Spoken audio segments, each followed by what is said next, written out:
Parts होते हैं, outer part को क्या बोलते हैं? कॉर्टेक्स, इनर पार्ट को मेडुला, मेडुला वाले पार्ट में क्या होते हैं? Medullary pyramid. ठीक, इसके अलावा ब्रॉड कॉर्नर से एक स्पेस होता है, उसे क्या बोलते हैं? Renal pelvis. ठीक, जहां से आर्टरी या नर्व या वेन इंटर करती है उन्हें क्या बोलते हैं? माइला।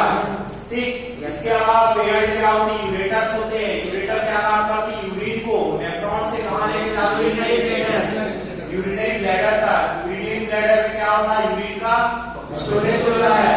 ठीक, यूरिनरी ब्लैडर से डक्ट निकलती है जिसमें क्या होते हैं? हम यूरेथ्रा। इसमें दो टाइप ऑफ स्पिंटर होते हैं, इंटरनल एंड एक्सटर्नल। इंटरनल जो होते हैं इनवॉलेंट्री होते हैं, एक्सटर्नल इनवॉलेंट्री होते हैं।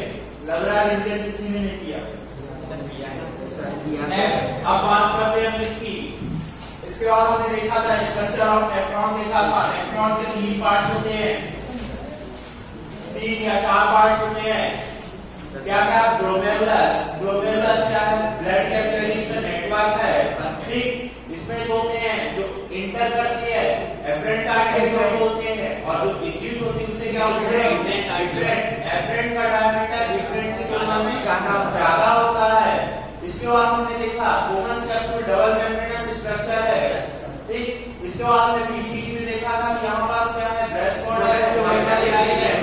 इसके बाद लूप ऑफ हेलने के 2 पार्ट है, डिसेंडिंग एंड असेंडिंग का। ठीक, इसके बाद डीसीटी। डीसीटी में कंडीशनल रीअब्जॉर्प्शन होता है, यूरिन का कलेक्टिंग डक्ट संग्राहक नलिका में जाता है। ठीक, यहाँ तक हमने देखा था। अब जो है कॉर्टेक्स वाले पार्ट में क्या क्या सिचुएटेड होता है? कॉर्टेक्स वाले पार्ट में PCT, DCT and glomerulus, Comus capsule. ये कहाँ होते हैं साहब? कॉर्टेक्स। ये कॉर्टेक्स वाले पार्ट में होते हैं, कोमस कैप्सूल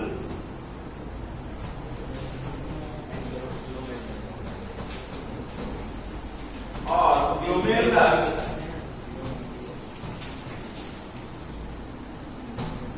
ठीक, ये सब कहाँ होते हैं? कॉर्टेक्स वाले पार्ट पे होते हैं। मेडुला वाले पार्ट में होता है loop of Henle, loop of Henle, loop of Henle and collecting duct. ये कहाँ होते हैं? मेडुला वाले पार्ट में। इसके अलावा कॉलम और वर्टिब्री भी कहाँ होंगी? नेक्स्ट आगे की स्ट्रक्चर जितनी भी होंगी कहाँ होंगी? मेडुला वाले पार्ट में। ये पार्ट देख लो।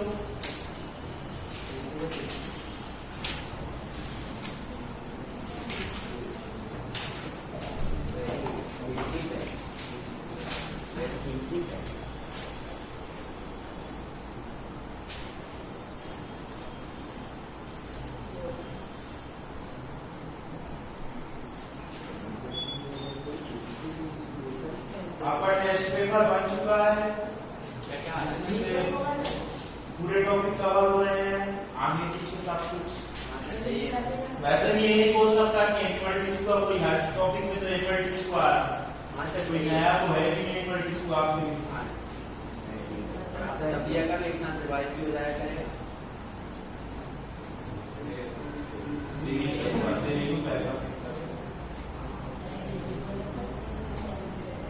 देख लिया?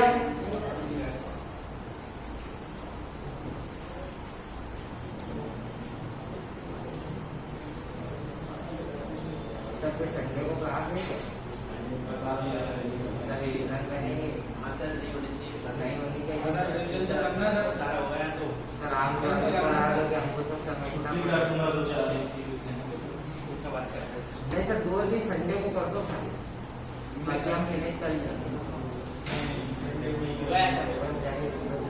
देख लिया?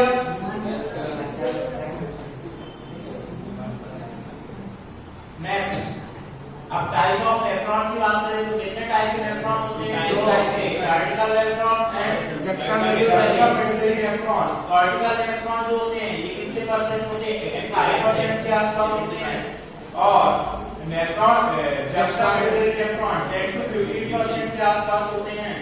ठीक, इसके बाद बात करें कार्डिकल नेफ्रॉन में लूप ऑफ हेनले जो होता है वो कैसा होता है? स्मॉल होता है या स्मॉल होता है। जस्टामेडुलरी में बड़ा होता है, लार्ज होता है। इसके बाद बात करें कार्डिकल नेफ्रॉन की जो है वासा रेक्टा होता है या एब्सेंट होता है। ठीक, जस्टामेडुलरी में More developed. वासा रेक्टा जो होता है डेवलप होता है। इसके बाद पेरी कैपिलरी ट्यूब्यूल, ये वासा किसमें डेवलप होते हैं? जक्स्टामेडुलरी में, और लूप इसमें कार्डिकल में एब्सेंट होते हैं। अब वासा रेक्टा और पेरी कैपिलरी ट्यूब्यूल्स क्या है? सर वासा रेक्टा तो वो वासा रेक्टा और पेरी कैपिलरी ट्यूब्यूल्स क्या है? कैपिलरी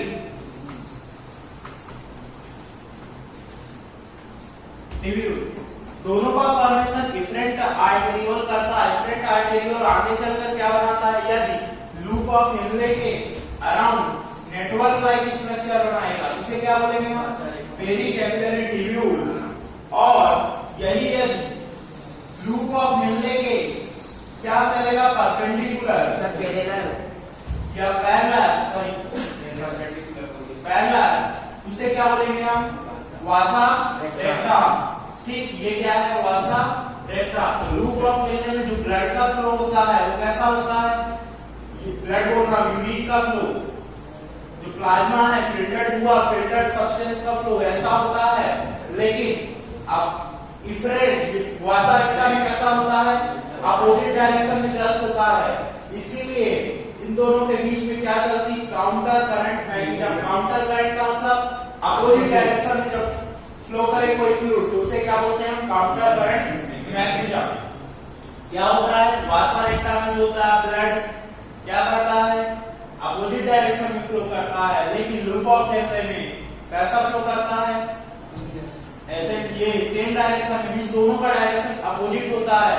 इसमें क्या? फिल्टर्ड सब्सटेंस, और इसमें ब्लड या प्लाज्मा जो भी होगा वो फ्लो करेगा। ठीक, तो ये क्या है?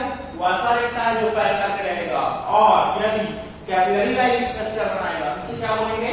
Peri capillary tubules. तो लिख लो पेरी कैपिलरी ट्यूब्यूल के बारे में लिखो।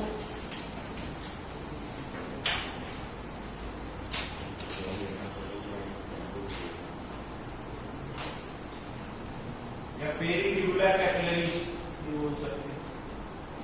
पेरी ट्यूबुलर कैपिलरीज लिखना है। सर पेरी कैपिलरी ट्यूब्यूल लिखिए। ठीक है, चलो कोई नहीं। मैं डेफिनेशन में डाल दूंगा। लिखो different arteriole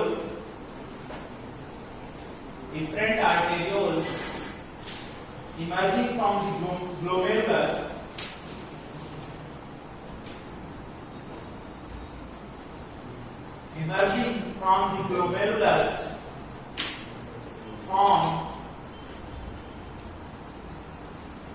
form capillary, fine capillary network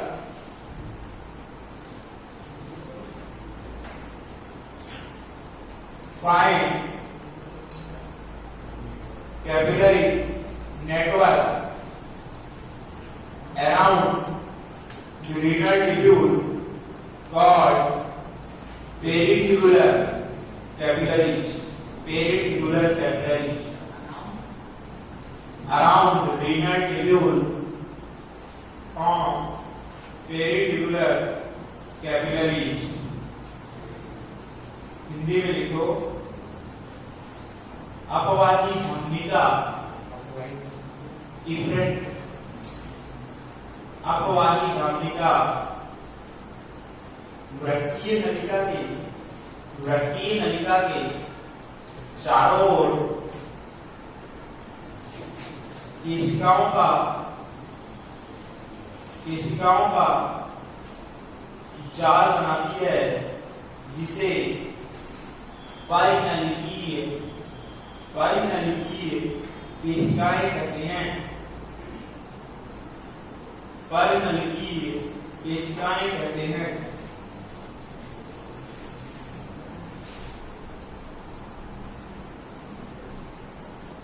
medium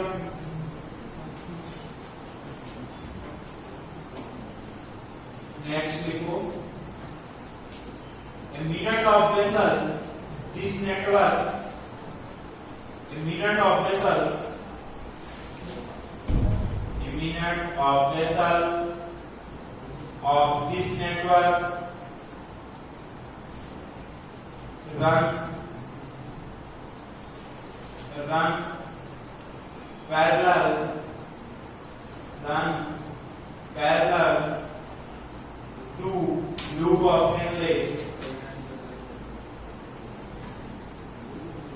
Loop of Henle form U-shape, form U-shape, form U-shape, U-shape,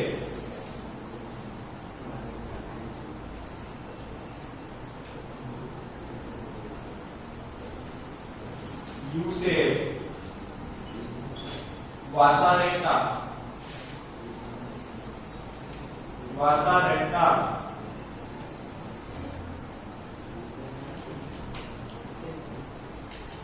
Hindi में लिखिए, इस जाल की पतली वाहिनियां जो लूप ऑफ हेनले के लूप के इस जाल की पतली वाहिनियां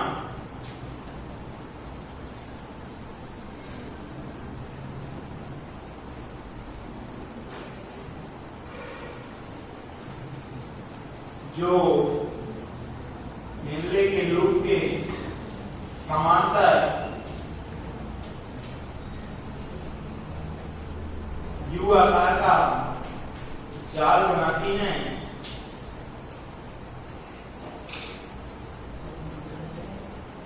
यू आकार का जाल बनाती हैं,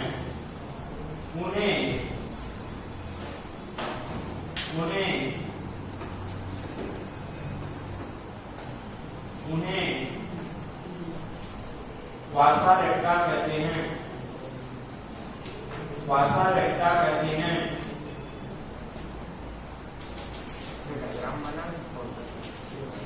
अब बात करेंगे हम किसी टाइप ऑफ नेफ्रॉन की बात करेंगे। कितने टाइप के नेफ्रॉन होते हैं? तो टाइप ऑफ नेफ्रॉन हेडिंग डाल लो।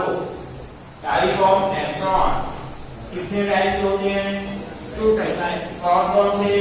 cortical nephron and cortical nephron and juxtamedullary nephron।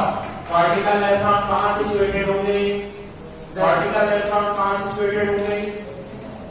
Cortex में, कॉर्टेक्स वाले पार्ट में। तो हेडिंग डाल दो टाइप ऑफ नेफ्रॉन, नेफ्रॉन के प्रकार, कॉर्टिकल नेफ्रॉन और दूसरा juxtamedullary nephron, juxtamedullary nephron। इसमें कार्डिकल नेफ्रॉन कितने होते हैं? अप्रॉक्स 85% के आसपास या 25 to 85%। क्या नंबर होते हैं बेटा? 85% क्या होगा? तेरे कितने मार्क्स आएगा? क्या होगा? 10 to 15% होते हैं ये। इनके कितने होते हैं? juxtamedullary टोटल नेफ्रॉन के कितने होते हैं? 85%। ये 10 to 15% के आसपास होते हैं। ठीक, इसके बाद इसकी बात करें तो इसमें जो है कार्डिकल नेफ्रॉन, इसमें क्या पेरिट्यूबुलर कैपिलरी, पेरिट्यूबुलर फाइनल की केशिकाओं का नेटवर्क जो होता है ये वेल डेवलप होता है या प्रेजेंट होता है, जबकि इसमें एब्सेंट होता है या रिड्यूस होता है। पेरिट्यूबुलर कैपिलरी इसमें एब्सेंट होती हैं। इसके बाद कॉर्टिकल नेफ्रॉन में वासा रेक्टा जो है एब्सेंट या रिड्यूस्ड होता है। वासा रेक्टा एब्सेंट या रिड्यूस्ड होता है, जबकि इसमें वासा रेक्टा वेल डेवलप्ड होता है। वासा रेक्टा वेल डेवलप्ड होता है, वेल डेवलप्ड होता है। इसके बाद बात करें loop of Henle, loop of Henle की बात करें ये कहाँ मोस्टली लूप ऑफ मिलते कहाँ सिचुएटेड होगा?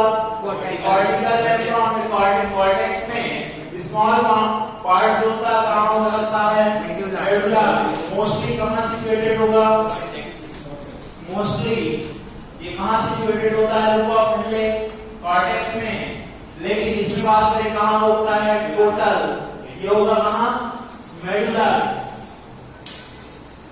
मेडुला वाले पार्ट में।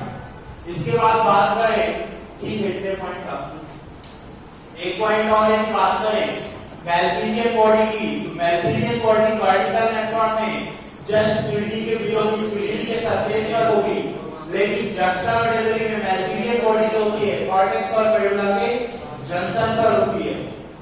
ठीक, इतने पॉइंट लिख लो। जनरली ये 3 पॉइंट इंपोर्टेंट है, क्वेश्चन इन्हीं तीनों से बनेगा। लूप ऑफ मिलते मोस्टली कहाँ होता है? कॉर्टेक्स में। उसमें कहाँ होता है? मेडुला वाले पार्ट में होता है। समझ में आ रहा सभी लोगों को? छाप दीजिए।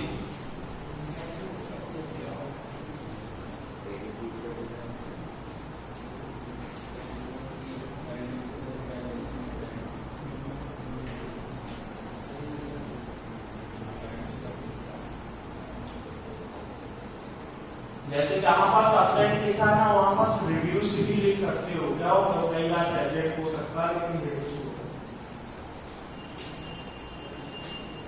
दोनों लिखे हाँ लिख लो।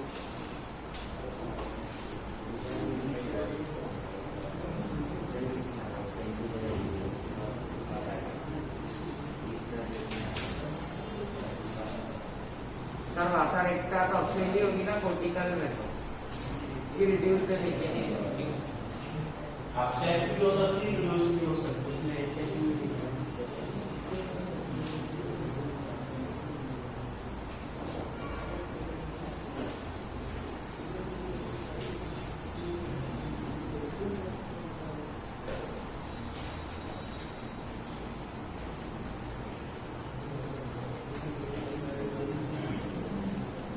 यहां तक लिख लिया सभी लोगों ने?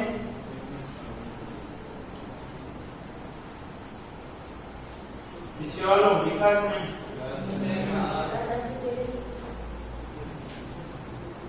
ऐसे क्यों बोलते हो जैसे डरा रहे हो? डरा रहे हो? डरा रहे हो क्या? कभी कभी तो ऐसा होता है पीछे वाले बाहर भी हो सर आप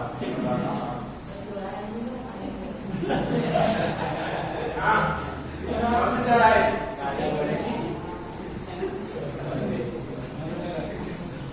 नेक्स्ट अब बात करेंगे हम किसकी? Mechanism of urine formation. Mechanism of लिख लिया सभी लोगों ने? आगे चले, पीछे वाला बिल्कुल नहीं है।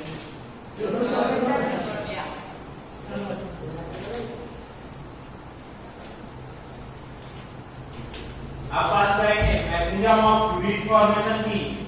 यूरिन फॉर्मेशन के प्रक्रिया की, मूत्र निर्माण की क्रियाविधि की बात करेंगे हम। कौन कौन सी होती है? सबसे पहले क्या होता है?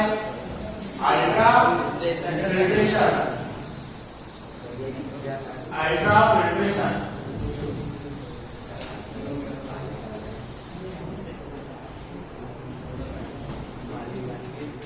तीन स्टेप कौन कौन सी है? अल्ट्रा फिल्ट्रेशन, परामिश्रण। दूसरी कौन सी होती है? दूसरी कौन सी स्टेप है? रीअब्जॉर्प्शन, पुनः अवशोषण। और तीसरी क्या है? Selective secretion. Selective secretion. ठीक, ये 3 स्टेप होती हैं। अब बात करते हैं सबसे पहले अल्ट्रा फिल्ट्रेशन की। अल्ट्रा फिल्ट्रेशन कहाँ होता है? बोमन्स कैप्सूल में होता है। ये हमारी क्या है? ग्लोमेरुलस। तो हम ग्लोमेरुलस की सिंगल लेयर लेंगे। मान लेते हैं क्या है? ग्लोमेरुलस। इसमें क्या है? बोमन्स कैप्सूल है। और ये बोमन्स कैप्सूल। ठीक, इन दोनों के बीच में क्या होगी? इन दोनों के बीच में एक बेसमेंट मेम्ब्रेन होगी और ये हमारा क्या हो जाएगा, बोमन्स कैप्सूल। ठीक, तो हम देख पा रहे हैं यहाँ पास फिल्ट्रेशन मेम्ब्रेन जो है रेस्पिरेशन की तरह 3 लेयर से बनती है। कौन कौन सी, एक एंडोथेलियम हो जाएगी, दूसरी बेसमेंट मेम्ब्रेन, तीसरी बोमन्स कैप्सूल की लेयर। अब बोमन्स कैप्सूल और इनमें क्या होते हैं, स्लिट कोर होते हैं। ठीक, बोमन्स कैप्सूल की जो एपिथेलियम होती है उन्हें क्या बोलते हैं हम, पोडोसाइट भी कहते हैं। क्यों, क्योंकि इसमें फीट लाइक पैर के समान प्रोसेस पाए जाते हैं। सर इसमें बोमन कैप्सूल सबसे नीचे वाला है, तो नीचे ही होगा तब तो फिर ऊपर वाला कौन सा, एंडोथेलियम में में ऊपर वाला। एंड ये लेयर ये आर्टरी पेरिकैपिलरी है ना, उसके ऊपर तो यहां से क्या होता है, जब ब्लड फ्लो करता है, ब्लड फ्लो करेगा उसमें क्या है, डीऑक्सीजनेटेड ब्लड हो सकता है या कैसा भी ब्लड है। ठीक, उससे हमें मतलब नहीं है ऑक्सीजनेटेड है डीऑक्सीजनेटेड, वैसे ऑक्सीजनेटेड होगा डीऑक्सीजनेटेड, ऑक्सीजनेटेड ब्लड होता है। क्या बोलते, आरटी है, ऑक्सीजनेटेड ब्लड होता है। यहाँ पास क्या है, वेस्ट सब्सटेंस है लाइक यूरिया, बहुत सारे सब्सटेंस हैं, इनका क्या होता है, फिल्ट्रेशन होता है। अब फिल्ट्रेशन क्यों होता है, फिल्ट्रेशन पूरी तरह पैसिव प्रोसेस द्वारा होता है। कौन सी प्रोसेस द्वारा, पैसिव प्रोसेस द्वारा। पैसिव प्रोसेस मींस इसमें एनर्जी की रिक्वायरमेंट नहीं होती है, एनर्जी नहीं चाहिए। तो ये होता कैसे है, ये होता प्रेशर ग्रेडियंट की वजह से, प्रेशर ग्रेडियंट की वजह से। प्रेशर ग्रेडियंट मतलब दाब प्रवणता की वजह से, दाब में डिफरेंस की वजह से। अब मैंने बताया ये क्या है, यहाँ से ब्लड बह रहा है और यहाँ पास क्या है, प्रेशर ज्यादा, बोमन्स कैप्सूल का प्रेशर कम। तो क्या होगा, जब यहाँ का प्रेशर ज्यादा होगा, मैंने एग्जाम्पल सिंपल सा लिया था, पाइपलाइन में यदि छोटे छोटे हम क्या करते हैं, होल करते हैं, तो वहां से ज्यादा तेजी से प्रेशर निकलता है। कि भले पाइपलाइन को तुम पानी में रखो, बहुत ज्यादा गहरे तालाब में रखो, कहीं भी रखो, लेकिन जब उसमें से क्या होता है, वहां का प्रेशर ज्यादा होता है और जो तालाब का प्रेशर होता है वो कम होगा। नहीं, जब यहाँ का प्रेशर ज्यादा होगा, यहाँ का प्रेशर कम होगा, फिल्ट्रेशन होगा कि नहीं, यहाँ से निकलेगा कि नहीं। यहाँ जो होते हैं सारे के सारे प्लाज्मा के सब्सटेंस आ जाते हैं except plasma protein, except plasma protein. Plasma protein को सारे छोड़कर सारे के सारे सब्सटेंस क्या हो जाते हैं, फिल्टर हो जाते हैं और कहाँ एक्यूमुलेट होते हैं, बोमन्स कैप्सूल।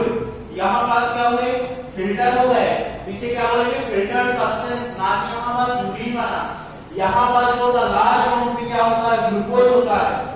ठीक, अब यदि ग्लूकोज का यदि हम यूरिन के थ्रू लॉस करेंगे तो क्या होगा, हमारी बॉडी में हाइपोटेंशन हो जाएगा, हाइपोग्लाइसीमिया होगी, बार-बार भूख लगेगी, ये सारी डिसऑर्डर्स हो सकती नहीं। ग्लूकोज का लॉस होता है हमारी बॉडी से जब उसका रीअब्जॉर्प्शन ना हो। रीअब्जॉर्प्शन कौन सी कंडीशन में नहीं होता, क्वेश्चन पूछा जाता है। डायबिटीज मेलाइटस, इंसुलिन की डेफिशिएंसी में क्या होता, हमारी बॉडी में पहले से ही इतना ज्यादा ग्लूकोज है ब्लड में, क्यों क्या होता है, बॉडी हमारा रीअब्जॉर्ब नहीं करती, थ्रेशोल्ड लेवल में पहुंच जाता है, इसलिए रीअब्जॉर्प्शन नहीं होता। ठीक, उसे क्या बोलते हैं हम, डायबिटीज मेलाइटस। और डायबिटीज मेलाइटस में क्या होता है, ग्लूकोज यूरिन के थ्रू लॉस होने लगता है। ठीक, उस कंडीशन को बोलते हैं ग्लाइकोस्यूरिया। यही होता है डायबिटिक इंसिपिडस, उसमें बार बार यूरिन लगती है लेकिन ग्लूकोज का लॉस नहीं होता। वो क्यों होता है, क्योंकि उसमें एडीएच हार्मोन की डेफिशिएंसी हो जाती है। एडीएच किसके लिए रिक्वायरमेंट होता है, वाटर के रीअब्जॉर्प्शन के लिए। ठीक, आगे देखेंगे तो प्रेशर ग्रेडियंट की वजह से क्या हुआ, फिल्ट्रेशन हुआ। फिल्ट्रेशन समझ में आएगा, प्रेशर ग्रेडियंट किस वजह से आता है, कौन कौन से प्रेशर हो सकते हैं उसकी बात करेंगे। सर जो फिल्टर्ड सब्सटेंस है स्मॉल पोर्स रहते हैं क्या?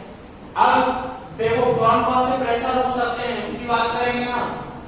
ठीक, प्रेशर कौन कौन से हो सकते हैं, एक जो भी प्लाज्मा है, प्लाज्मा में फ्लूइड है, फ्लूइड का प्रेशर होगा कि नहीं। ठीक, उसे क्या बोलेंगे, उस प्रेशर को क्या बोलेंगे, हाइड्रोस्टैटिक प्रेशर। ठीक, तो ये क्या हो जाएगा, हाइड्रोस्टैटिक प्रेशर। दूसरा क्या हो जाएगा, जो कोलोइडल होंगे, कोलोइडल सब्सटेंस क्या होते हैं ब्लड, प्रोटीन, प्रोटीन का नेचर कैसा होगा, कोलोइडल होता है कि नहीं, ब्लड में जो प्रेजेंट होते हैं, पार्टिकल पड़े होंगे कि नहीं केमिस्ट्री में, डिफरेंट टाइप होते हैं, सरफेस केमिस्ट्री ठीक। तो कोलोइडल, कोलोइडल सब्सटेंस जो होते हैं, कोलोइडल क्या हो जाएंगे, प्लाज्मा प्रोटीन। प्लाज्मा प्रोटीन की टेंडेंसी क्या होती है, मान लेते हैं क्या ब्लड है, ब्लड में ये वेसल्स है और ये ब्लड है, ठीक।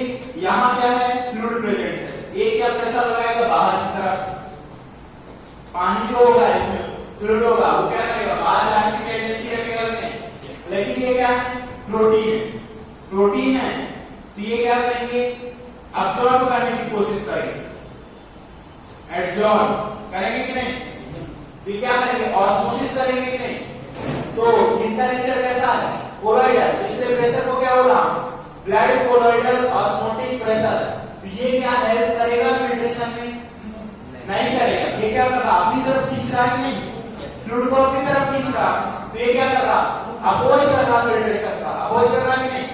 इसके अलावा क्या होगा, यहां पास ये कैप्सूल है, कैप्सूल में भी फ्लूइड प्रेजेंट होगा पहले से कि नहीं, तो कैप्सूलर हाइड्रोस्टैटिक प्रेशर होगा कि नहीं, कैप्सूल का भी प्रेशर होगा कि नहीं, तो यहां पास जब कोई सब्सटेंस आएगा तो ये भी जब अपोज करेगा कि नहीं, तो फिल्ट्रेशन का फेवर कौन करता है, ओनली हाइड्रोस्टैटिक प्रेशर करता है, बाकी सारे प्रेशर अपोज करते हैं। तो ब्लड एक हो जाएगा हमारा हाइड्रोस्टैटिक प्रेशर जो किसका होगा, ब्लड का, minus blood colloidal osmotic pressure plus capsular hydrostatic pressure, ठीक। यही होगा नेट प्रेशर में, नेट प्रेशर यही होगा कि नहीं, जो हमें क्या करेगा, फिल्ट्रेशन में हेल्प करेगा। ये क्या करता है, सपोर्ट करता है, ये दोनों अपोज करते हैं, समझ में आया नहीं, बीएचपी का बताना था, हाइड्रोस्टैटिक प्रेशर, ठीक। ये क्या करता है, सपोज करता है। अब फिल्टर हुआ सब्सटेंस, फिल्टर हुआ सब्सटेंस कहाँ जाएगा, नेक्स्ट पार्ट में हम पूरा इलेक्ट्रॉन का स्ट्रक्चर देखते हैं, सर बीएचपी समझाना ना, समझ ही नहीं आ रहा, हाइड्रोस्टैटिक प्रेशर क्या समझ नहीं आया बेटा, ये पाइपलाइन है, पाइपलाइन में पानी भरा हुआ है, पानी की टेंडेंसी क्या होती है, बाहर जाने की होती है कि नहीं, तो बाहर की तरफ प्रेशर लगाएगा तो उसे क्या बोलेंगे, हाइड्रोस्टैटिक प्रेशर, किसमें प्रेजेंट है, ब्लड वेसल्स में प्रेजेंट है, उसे क्या बोलेंगे, ठीक। तो नेक्स्ट हम किसकी बात कर रहे थे, ये हमारा क्या है, बोमन्स कैप्सूल और एफरेंट आर्टेरियोल, इफरेंट आर्टेरियोल। एक हाइड्रोस्टैटिक प्रेशर क्यों ज्यादा हुआ, क्योंकि एफरेंट का डायमीटर इफरेंट की तुलना में ज्यादा होता है, तब भी होगा। अब यहाँ पास फिल्टर्ड सब्सटेंस जिसमें क्या होता है, ग्लूकोज, सोडियम, क्लोराइड, पोटेशियम, ये सारे लार्ज अमाउंट में वाटर होता है। अब ये कहाँ मूव करते हैं और कहाँ आते हैं, पीसीटी वाले पार्ट में। पीसीटी वाले पार्ट में 99% जो होता है ग्लूकोज अब्सॉर्ब हो जाता है, 90% तक वाटर भी अब्सॉर्ब हो जाता है, ठीक। तो इसमें यहाँ पास कुछ सब्सटेंस कैसे अब्सॉर्ब होते हैं, एक्टिव, एक्टिव मींस एनर्जी लगेगी और कुछ में एनर्जी नहीं लगती, जैसे नाइट्रोजन वेस्ट होंगे, अमोनिया माइन, अमोनिया माइन का भी फिल्ट्रेशन हुआ कि नहीं यहाँ पर, जो प्रेजेंट हो उनमें वो हमारी बॉडी के लिए यूजफुल है क्या, नहीं है, उनका भी अब्सॉर्प्शन होगा, तो कैसा होगा, पैसिव होगा, ठीक। नेक्स्ट पार्ट आता है हमारा loop of Henle. Loop of Henle जो होता है वो कैसा होता है, यू शेप होता है। तो डिसेंडिंग लूप ऑफ हेनले किसके लिए परमेबल होती है, वाटर के लिए। Acidic loop of Henle ions के लिए परमेबल होती है। नेक्स्ट आते हैं डीसीटी वाले पार्ट में। डीसीटी वाले पार्ट में कंडीशनल रीअब्जॉर्प्शन होता है, इसका वाटर का या कुछ अमाउंट में सोडियम का। कंडीशनल रीअब्जॉर्प्शन में जब हमारी बॉडी में हाइपोटेंशन है या ब्लड का कंसंट्रेशन, ऑस्मोलैरिटी बढ़ गई, सांद्रता, तब किसका अब्जॉर्प्शन होगा, सोडियम आयन का, उस समय कार्बन रिलीज होगी। ये पूरी मैकेनिज्म चलती रहती है, हम डिटेल में बात करेंगे और भी जब पर्टिकुलर में जाएंगे। ये 3 स्टेप में मैंने कंप्रोमाइज करके लिखा है, ultra filtration, reabsorption and synthesis. कुछ लोगों को नींद आने लगी, ज्यादा ही हैवी था क्या? नहीं सर, थोड़ा सा। पीछे वालों स्लो है क्या? फेस नहीं समझ में आ रहा था। लिखो अल्ट्रा फिल्ट्रेशन, तीनों इकट्ठा समझा दिया इसलिए निकाल। Ultra filtration, mechanism of heat formation, तीनों स्टेप लिखो। अल्ट्रा फिल्ट्रेशन,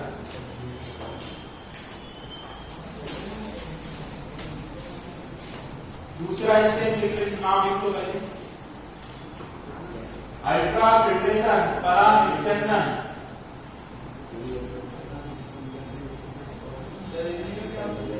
परानिस्यंदन बोला तो नहीं,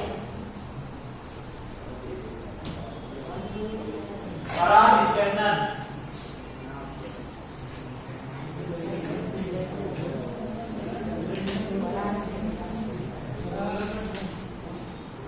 दूसरा लिखो रीअब्जॉर्प्शन, पुनः अवशोषण।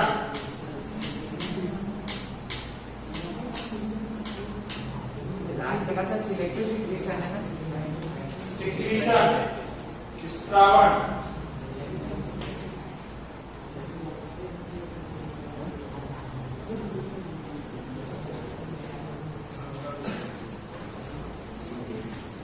इसी के आगे देख लेना, ये जो है पूरी की पूरी तरह कैसी है? पैसिव प्रोसेस है। ये एक्टिव या पैसिव दोनों तरह से हो सकती है। क्यों? क्योंकि किसी के लिए अब्जॉर्प्शन के एनर्जी की भी रिक्वायरमेंट हो सकती है और किसी के लिए नहीं भी हो सकती। भाई क्या बात कर रहा है उससे हमें भी बता दिया। और ये कंप्लीटली एक्टिव होती है। नहीं समझ में आ रहा तो बताओ। नहीं आ रहा? क्या नहीं है इसमें? पूरा यही पूरे चैप्टर का कॉन्सेप्चुअल पार्ट है। यदि ये 3 स्टेप समझ गए तो पूरा समझ में आ जाएगा। फिर से रिपीट करूंगा, लिख लिया ये। अल्ट्रा फिल्ट्रेशन पूरी तरह से कैसी प्रक्रिया है? निष्क्रिय। फिर रीअब्जॉर्प्शन, सेलेक्टिव रीअब्जॉर्प्शन कैसी है? सेलेक्टिव रीअब्जॉर्प्शन, एक्टिव या पैसिव? एक्टिव और पैसिव, सक्रिय और निष्क्रिय। और सिक्रेशन कंप्लीटली एक्टिव, जो है सिक्रीशन कंप्लीटली एक्टिव प्रोसेस है। ठीक, अब फिर से समझ लेते हैं। बोल रहे हैं कि कोई समझ में नहीं आ रहा। ठीक, एक एक स्टेप समझेंगे ना, सिंपल सा। सबसे पहले बात करते हैं हम किसकी? अल्ट्रा फिल्ट्रेशन की।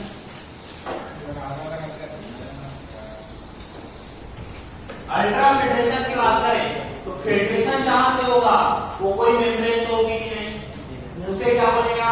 फिल्ट्रेशन मेम्ब्रेन, परानिस्यंदन झिल्ली। जैसे हमने गैसेस एक्सचेंज में देखा था, उसे क्या बोला था हमने? रेस्पिरेटरी मेम्ब्रेन, श्वसनीय झिल्ली। यहाँ पास क्या बोलेंगे? Filtration membrane. ठीक, अब ये क्या है? एक पाइपलाइन है। इसे क्या बोला हमने? Efferent arteriole. ये और ज्यादा डिवाइड हो जाती है और छोटी छोटी नेटवर्क बनाती है, उसे क्या बोलते हैं हम? कैपिलरी। तो हम सिंगल एक कैपिलरी लेंगे, नेटवर्क नहीं लेंगे। फिर क्या हो जाएगा? Efferent arteriole. यहां से जो निकलेंगी बहुत सारी कैपिलरी मिलकर क्या बनाएंगी? Efferent arteriole. ठीक, अब इसका डायमीटर इसकी तुलना में ज्यादा होगा। इसका डायमीटर इसकी तुलना में ज्यादा होगा। इस एफरेंट का डायमीटर डिफरेंट की तुलना में ज्यादा होगा। ये क्या है? ग्लोमेरुलस। ये हमारा बोमन्स कैप्सूल हो गया। ये हमारा क्या हो गया? बोमन्स कैप्सूल हो गया। अब जहां जहां एपिथेलियम होगी उसके बीच में बेसमेंट मेम्ब्रेन होगी कि नहीं? एनिमल टिश्यू बताया था कि नहीं? तो यहां पास क्या है? Basement membrane. बेसमेंट मेम्ब्रेन एक नहीं। अब कैपिलरी में क्या होती है? मतलब कौन सी लेयर होती है? एंडोथेलियम। तो यहाँ पास क्या हो जाएगी? एंडोथेलियम। अब एंडोथेलियम के बीच बीच में फेनेस्ट्रेटेड होती है कि नहीं? छिद्रित होती है कि नहीं? ठीक, ऐसे यहाँ पास पोडोसाइट, वो भी कैसी होती है? Simple squamous। सिंपल स्क्वेमस होती है और बीच बीच में क्या होते हैं? स्प्लिट पोर होते हैं कि नहीं? Yes sir. ठीक। Yes, अब सिंपल सा एग्जांपल, एक पाइप है, पाइप से क्या बह रहा? पानी, सिंपल सा पानी बह रहा। तो पानी बह रहा, मान लेते हैं पाइप के बीच में छोटे छोटे होल है, होल है, तो होल से पानी निकलेगा कि नहीं? निकलेगा। किस वजह से निकलेगा? प्रेशर होगा कि नहीं? इनसाइड प्रेशर होगा तो इसकी वजह से निकलेगा कि नहीं? तो यहाँ पास क्या है? ग्लोमेरुलस है कि नहीं? यस तो सर। ग्लोमेरुलस क्या है? पाइप है, इस पाइप के अंदर पानी है, इस फ्लूइड है, प्लाज्मा है। प्लाज्मा क्या है? प्लाज्मा में 92% वाटर होता है, पानी है कि नहीं? ठीक। तो प्लाज्मा में जो है वाटर है, उसका भी प्रेशर होगा कि नहीं? तो ग्लोमेरुलस में जो प्रेशर होगा उसे क्या बोलेंगे हम? वाटर की वजह से जो प्रेशर आएगा उसे क्या बोलेंगे? Hydrostatic pressure. ग्लोमेरुलस में प्रेजेंट है इसलिए क्या बोलेंगे हम? Glomerular hydrostatic pressure. अब ठीक, अब ऐसा तो है नहीं कि हम ब्लड में प्योर वाटर होता है क्या? नहीं होता ना, उसमें प्रोटीन्स होते हैं, न्यूट्रिएंट्स होते हैं, आयंस होते हैं, बहुत सारी चीजें होती हैं सेल्स। तो प्रोटीन्स जो होते हैं वो कैसे नेचर में होते हैं? कोलॉइडल नेचर में होते हैं। कोलॉइडल का पूछना वो सरफेस केमिस्ट्री का पार्टिकल के टाइप होते हैं, कोलॉइडल एक टाइप है। Yes sir. ठीक, तो उनका टाइप होगा नहीं। अब कोई भी मटेरियल होगा यहाँ पास, कोई भी सब्सटेंस होगा, प्रोटीन होगा, जो भी होगा, वो क्या करेगा? वाटर को अपनी ओर अट्रैक्ट करेगा कि नहीं? Yes sir. जब अट्रैक्ट करेगा तो अपनी ओर प्रेशर लगाएगा कि नहीं? Yes sir. जबकि वाटर की टेंडेंसी क्या है? बाहर गिराने। Yes sir. ये क्या कर रहा? अपनी ओर खींच रहा, उसे क्या बोलेंगे हम? Blood colloidal osmotic pressure. समझ में आया ये प्रेशर? Yes sir. ये क्या कहलाएगा? Blood colloidal osmotic pressure. यहां तक क्लियर है? Yes sir. किसी को डाउट? No sir. यहां पास आपको दो प्रेशर समझ में आ गए। तीसरा, अब आते हैं बोन्स कैप्सूल में। कैप्सूल में फ्लूइड पहले से प्रेजेंट होगा कि नहीं? होगा कि नहीं? तो यहाँ पास भी कुछ प्रेशर होगा कि नहीं? आप सिंपल सा इस पाइप को कहां लेके जाओ तुम? एक जहां पास पानी भरा हुआ टैंक है, तो पानी बाहर भरा है, तो बाहर का भी प्रेशर होगा कि नहीं? तो बाहर का जो प्रेशर होगा उसे हमने क्या बोल दिया? टैंक है, यहाँ पास पानी है, पानी का जो प्रेशर होगा उसे क्या बोलेंगे हम? Hydrostatic pressure. अब यदि टैंक है तो टैंक हाइड्रोस्टैटिक प्रेशर, लेकिन यहाँ पास क्या है? कैप्सूल है, बोनस कैप्सूल, तो कैप्सूल का प्रेशर होगा उसे क्या बोलेंगे? Capsular hydrostatic pressure. अब हमें क्या करना है? इसको फिल्टर करना। फिल्टर करने के लिए कौन कौन से अपोज करेंगे और कौन कौन से सपोर्ट करेंगे? तो हाइड्रोस्टैटिक प्रेशर जो यहाँ का प्रेशर है वो क्या? उसकी टेंडेंसी क्या है? बाहर जाने की। फिल्टर करने। वो फिल्टर करने में हेल्प करेगा नहीं? Yes sir. लेकिन ब्लड कोलॉइडल क्या करेगा? हेल्प करेगा या अपोज करेगा? अपोज करेगा कि नहीं? Yes sir. समझ में आया? इसके बाद कैप्सुलर हाइड्रोस्टैटिक प्रेशर ये भी क्या करेगा? अपोज करेगा नहीं? ये भी क्या करेगा? तुम मेरे एरिया में मत आओ, ठीक? ये भी अपने एरिया में आने से अपोज करेगा कि नहीं? ठीक, तो ये सपोर्ट कौन करता है? Glomerulus hydrostatic pressure. और अपोज कौन करेगा?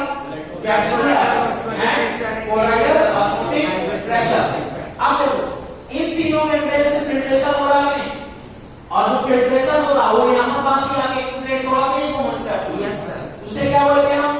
फिल्ट्रेशन सब्सटेंस या फिल्टर्ड सब्सटेंस। और इन तीनों मेम्ब्रेन के थ्रू फिल्ट्रेशन हो रहा है, इसलिए झिल्ली को क्या बोला हमने? Filtration membrane.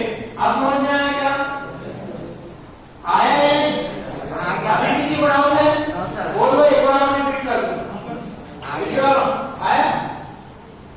समझ में आया कि नहीं? नहीं आया? वो भी नहीं है, ये भी ठीक। सर आ गया मस्त समझा। तो देखो अल्ट्रा फिल्ट्रेशन ये कैसी प्रक्रिया है? निष्क्रिय। देखना, it is a passive process completely. इसमें कोई एनर्जी लगी क्या? नहीं लगी ना। बल्कि किस वजह से हुआ? प्रेशर ग्रेडियंट, दाब प्रवणता की वजह से। तो लिखो it is a passive process, यानी निष्क्रिय प्रक्रिया है।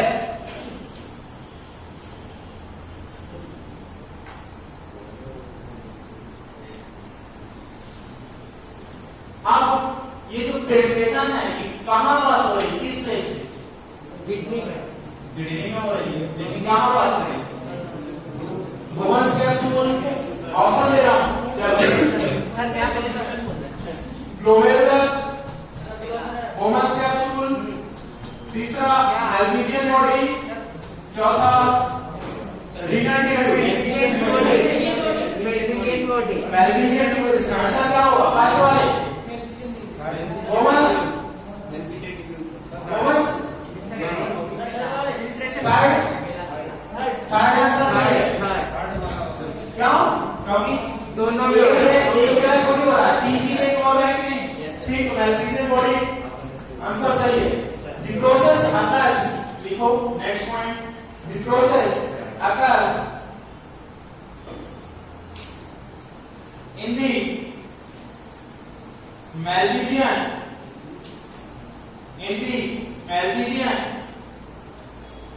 corpuscle of the nephron, Malpighian body of the nephron.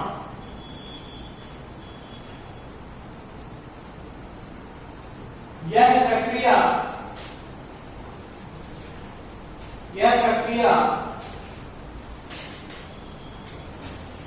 मेलविजियन body में होती है, मेलविजियन बॉडी में होती है।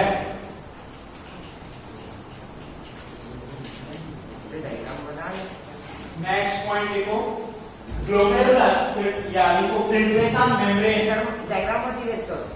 फिल्ट्रेशन मेम्ब्रेन लिखो, फिल्ट्रेशन मेम्ब्रेन, परानिस्संदन झिल्ली, परानिस्संदन झिल्ली कितनी लेयर से बनती है? 3 लेयर से। इसमें क्वेश्चन पूछा है कितनी सेलुलर लेयर है?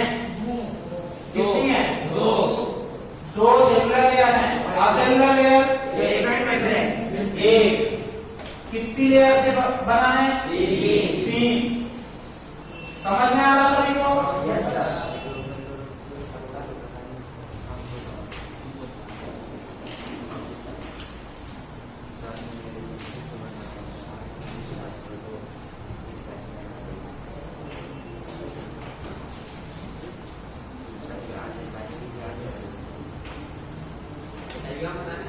हाँ, फिल्ट्रेशन मेम्ब्रेन, परानिस्संदन झिल्ली लिख लो और फिर ये डायग्राम बना लो। सर बोलिए। क्या बोले? फिल्ट्रेशन मेम्ब्रेन, इसमें डायग्राम बना लो। परानिस्संदन झिल्ली है, थ्योरी लिखनी है। नहीं सर, डायग्राम नहीं। परानिस्संदन झिल्ली,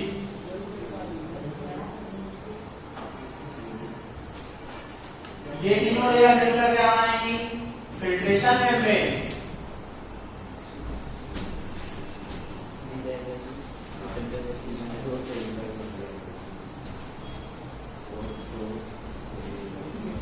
ये लेयर कौन सी हो जाएगी? Endothelium of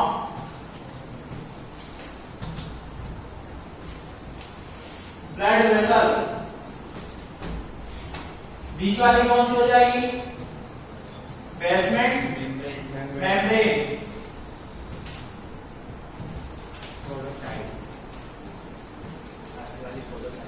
layer of Bowman's capsule. तो फोटोसाइट के बोल सकते हैं। पोडोसाइट सेल तो बोलेंगे।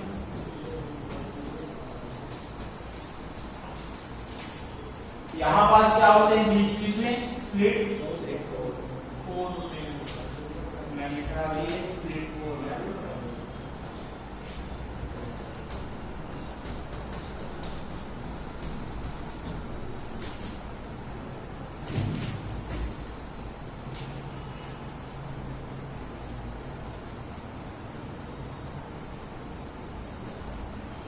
या इपिथेलियम लिख सकते हो, कंफ्यूज ना हो। इपिथेलियम कौन सी इपिथेलियम होती है? Simple squamous epithelium, epithelium of Bowman's capsule.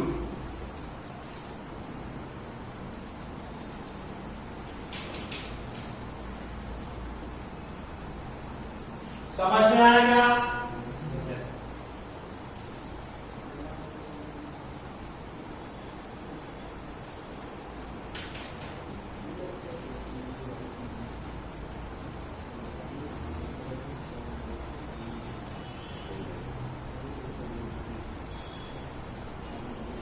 यहाँ पर सारे कंटेंट होंगे except plasma protein, except plasma protein.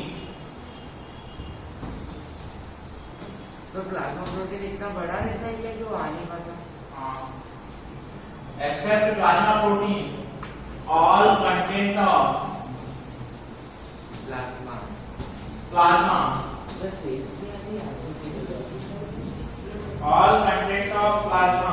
Sir cells नहीं आती आरबीसी डब्ल्यूबीसी। नहीं,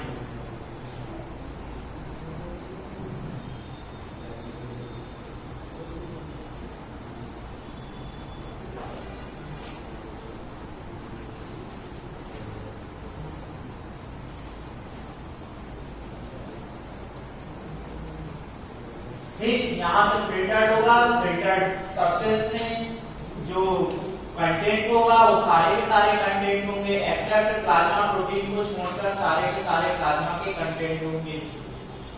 समझ में आया?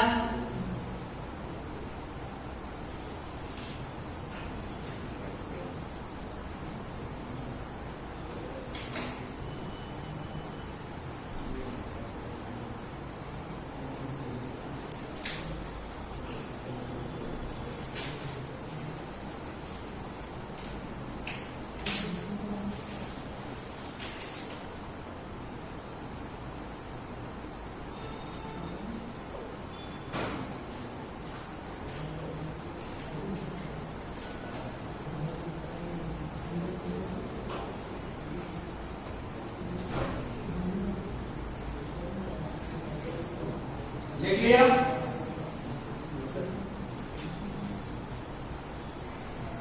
आगे लिखिए।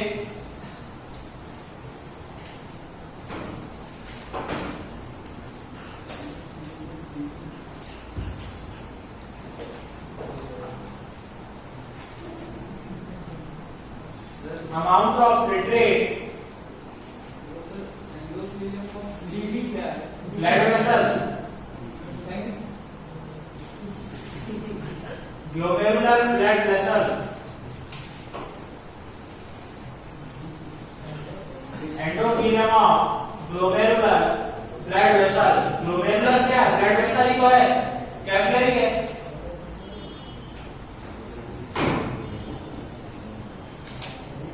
लिखिए, लिखो next point. Amount of filtered या ऐसा लिखो अमाउंट ऑफ फिल्ट्रेट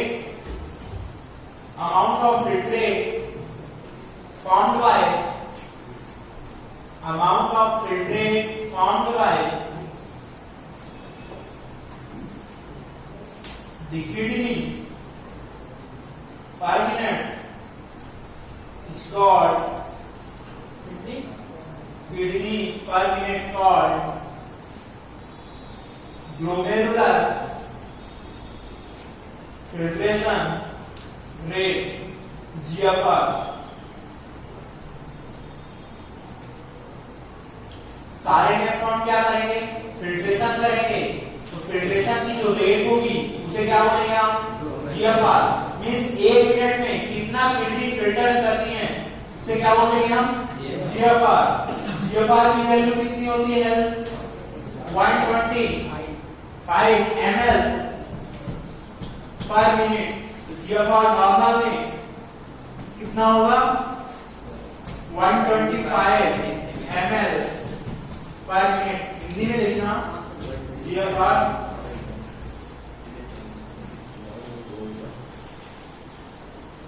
लिखो।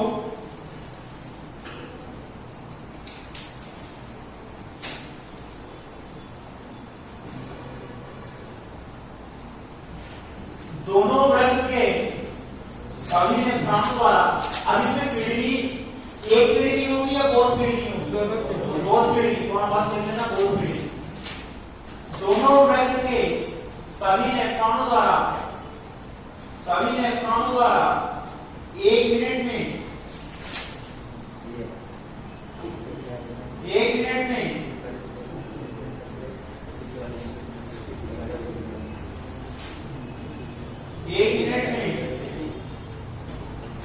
लगभग मतलब 20%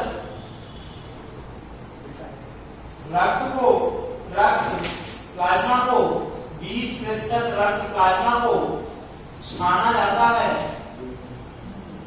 जिसे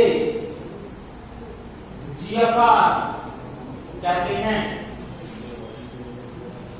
GFR glomerular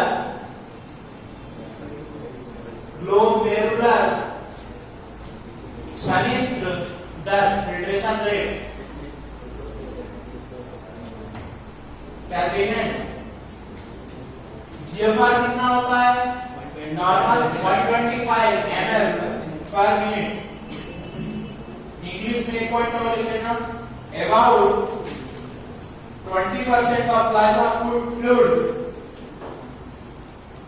about 20% of plasma fluid filters out into Bowman's capsule.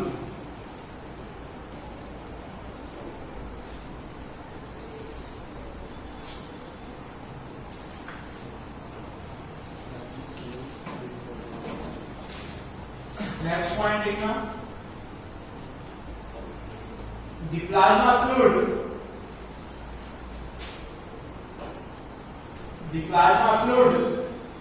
that filters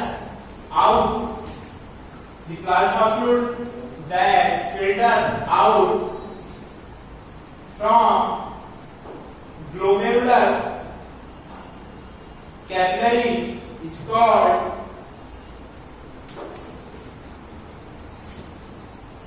glomerular filtrate is called जो भी प्लाज्मा से निकलता है glomerular filtrate। मतलब यहाँ पर जो फिल्टर होके आया उसे क्या बोला हमने? glomerular filtrate। ठीक, it is proteinless plasma,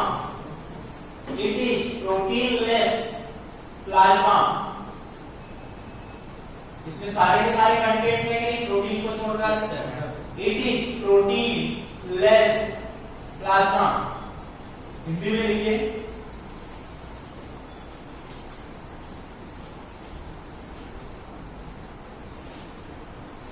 केशिकाओं से रुधिर प्लाज्मा का, रक्त प्लाज्मा का 20%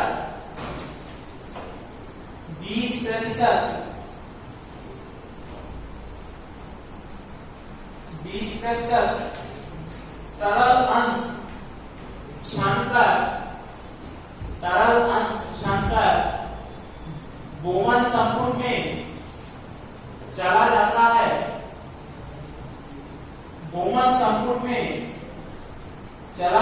है, जिसे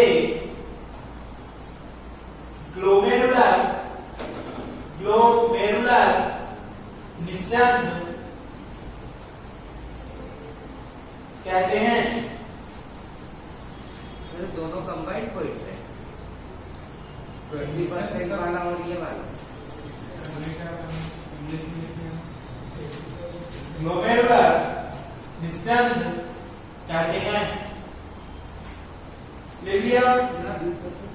दोनों में क्या अंतर क्या होता है? फिल्ट्रेट सब जहाँ फिल्टर होगा क्या आपसे फिल्ट्रेट बोला, इसको क्या बोलना है? छानकर चला जाता बोमन कैप्सूल में। सर जैसे आपने पहले दिखाया था वो जीएफआर है, क्या लिखा है पहले वाले में? दोनों ब्रांच वाला 1 मिनट में। इसमें टाइम आया क्या नहीं? हाँ, किसमें? इसमें ऊपर वाले में है, नीचे वाले में? नीचे वाले में क्या है? हाँ, तो जब रेट का बोलेंगे, जब टाइम आता तभी रेट बोलते हैं कि नहीं? सर सिर्फ 20% प्लाज्मा ही आता है फिल्टर, सारा आ जाएगा फिर ब्लड में बचेगा कुछ भी। क्या डाउट आ रहा है? एक में टाइम आया होगा, जो यहाँ पर सब्सटेंस फ्लूइड एक्यूमुलेट हुआ उसे फिल्ट्रेट बोला, और जो फिल्ट्रेशन की रेट है उसे जीएफआर बोला। मतलब कितना अमाउंट उसको कैसे कैलकुलेट करेंगे जीएफआर को? जीएफआर को कैलकुलेट करने के लिए करेंगे ना filtered substance upon time. Filtered substance upon time यही होगा कि नहीं? ठीक, वो जीएफआर कहलाएगा, ज्यादा डिफरेंस थोड़ी है। तो ये किसके बारे में हो गया? अल्ट्राफिल्ट्रेशन के बारे में। नेक्स्ट क्लास में कौन से प्रेशर हेल्प करते हैं वो देखेंगे और अप्रोच करते हैं उसके बारे में देखेंगे। ठीक, थैंक यू। रिवीजन करना और संडे को यदि क्लास होगी तो बता दिया जाएगा।